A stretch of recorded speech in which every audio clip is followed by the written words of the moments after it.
How does Once Upon a Time in America end? Imagine you're watching a movie that spans decades, filled with crime, friendship, and heartbreak. You're invested in the characters and their journeys, and now you're wondering how it all wraps up. Let's dive into the ending of Once Upon a Time in America. The film jumps back and forth in time, but the final scenes take us to the 1960s. David Noodles Aaronson, the main character, has been living in hiding for 35 years after a tragic event involving his friends. He receives an invitation to a party at the mansion of Senator Christopher Bailey, which sparks his curiosity and sets him on a path to uncover some long-buried secrets.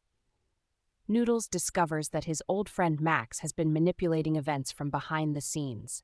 Max had planned to rob the Federal Reserve Bank, but Noodles, trying to protect his friends, tips off the police. This backfires, leading to the deaths of Max, Patsy, and Cockeye.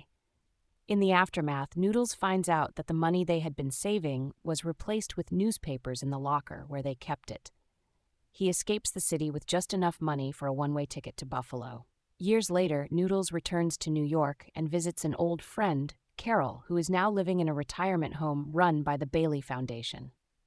She reveals that Max had planned his own death and that he had manipulated them into tipping off the police. Noodles also reconnects with Deborah, his long-lost love, who is now the lover of Senator Bailey. He learns that Bailey's son looks eerily like Max, suggesting a deeper connection between Deborah and the events of his past.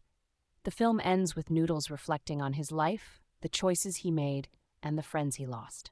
He returns to an opium den, a place where he often sought solace, and we see him smoking opium, lost in his thoughts about the past and the present. This ending is a poignant reflection on the consequences of their actions and the enduring power of friendship and love, even in the face of tragedy and loss.